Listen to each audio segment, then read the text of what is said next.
Good afternoon, ladies and gentlemen. Thank you so much for joining us here today for this performance. My name is Travis Hatton. I am the music director of the Sunnyside Symphony Orchestra, and I know I can speak for everybody up here that we are really, really glad to be able to be here today and to make this music and to perform it for you. You may recall, if you were with us the last time we did this, it was way back in October. And I think that I promised you at that time that, oh yes, we'll be back and we're going to have even more people up here and we're going to have some wind and brass players and maybe we can even invite you all into the auditorium and, well, the best made plans of mice and men. That just didn't work out. I don't think anybody could have predicted the kind of winter that we've had. But we were able to gather again for this kind of a concert, and so we did so. We, in fact, just gathered for the first time last week for this performance, and we were very happy to do so then and very happy to be here today. And if you are like me, then you are hopeful. You're hopeful that pretty soon we're going to be able to share music together in this space. And I do believe that that'll be the case. However, I'm not going to make any promises as to when that's going to happen this time around. I can tell you this, that we will be doing another performance of some kind, hopefully in May. I don't know what that's going to look like yet. I am hopeful that it will be something a little bit more than this. But we are also planning on a regular season starting in the fall, starting in late October of this year. We are, at this moment, laying plans for having a full concert with a full audience. And man, I can't tell you how much I will love that. I hope that you're looking forward to that as well. I know for a fact that some of the people behind me are looking forward to that as well. So we are here because we love to be here, and we hope that you're going to love the music that we're going to perform for you today. Speaking of which, you cannot gather a group of string players together without doing some Mozart at some time. Just, you're forced. It's like your arm is twisted. Mozart has to happen. And so we're going to play a little bit of that for you now. This is a really, really cheery, upbeat D major piece. It's one of his early divertimentos. The K number is 136 in D major. And it is just so full of joy and happiness and sunshine as we have today. Interestingly enough, he wrote this as a teenager, so perhaps that's how he was feeling at that time in his life. Anyway, here is the divertimento now, a short three-movement divertimento in D major, K136 by Mozart.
I think we can hear your virtual applause. Can't we? Don't you think you hear it a little bit? Well, folks, I just wanted to take a moment. Obviously we have a couple more pieces to play for you, but I just wanted to take a moment to tell you that the reason that the Sunnyside Symphony Orchestra is still here, even doing this today, and has existed and continues to exist and will exist through this crisis, is because of two things. One of which is the talent and the dedication of these people sitting right behind me, and of course many more who are unable to join us for this particular concert. They have been the Sunnyside Symphony Orchestra. What else is there to say? But the other thing is, of course, we have existed so long because of your generous donations. I mean, there's no two ways about it. The simple fact that we've been able to pay our bills over the years is because you have been so generous and have continued to donate and have even continued to see us through this difficult time. I want to ask you to consider to do that even now, today, during this performance, perhaps right after this performance. I will direct you to our website in order to do that. That is www.sunnysidesymphony.org. And that is where you can make a donation. And if you want to see us continue to grow and to be a vital part of the music community in this part of Portland, please consider doing so. We need you. We need you very badly. But there's other ways to keep in touch with us. I think we have about somewhere in the neighborhood of over 600 likes now on Facebook, which is pretty good. See if you can push that up to 700. But that's a good way to keep in touch with us because we occasionally do post things that are going to happen on our Facebook page. Continue to watch our website as well. There are ways to get in touch with us. So please stay in touch with us and stay connected. Really important during this time. We have another short 3-movement piece that we're going to play for you now. This is by the English composer Sir Edward Elgar. This is a fairly early piece of his, as was the Mozart we just played. This is his Serenade for Strings, Opus 20. I gotta draw your attention to the slow movement of this piece. The middle movement of this piece is very mature Elgar. Even though he was a very young man when he wrote this, the middle movement of this piece really does show a lot of his later development and a lot of his later lyricism and really fantastic ability to put a harmonic phrase together. It shows early on here in this piece right now. So let's listen now to the Elgar Serenade for Strings.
Well, we have only one more piece to share with you today, but I do want to take one more opportunity to just thank you.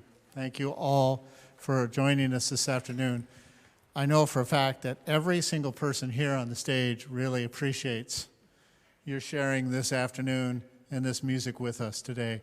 And I know that we're all really, really looking forward to seeing you again here sometime soon. The last piece that we're going to play for you is, it's just a lot of fun.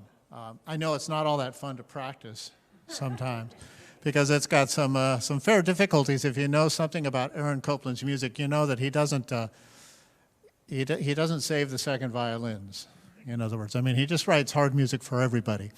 So we're going to attempt this piece, and you know, we had a suggestion of cowboy hats.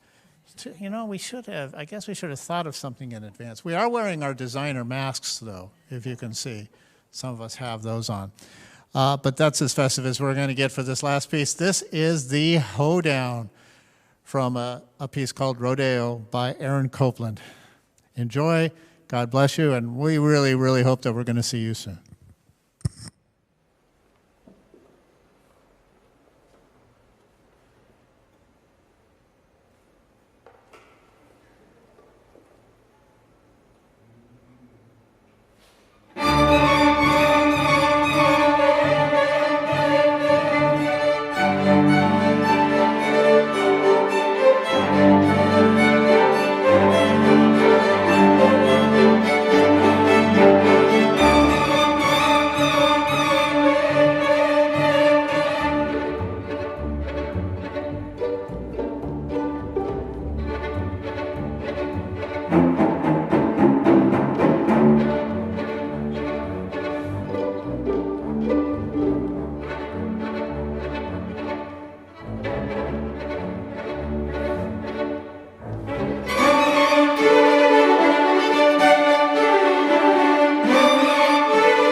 Everybody say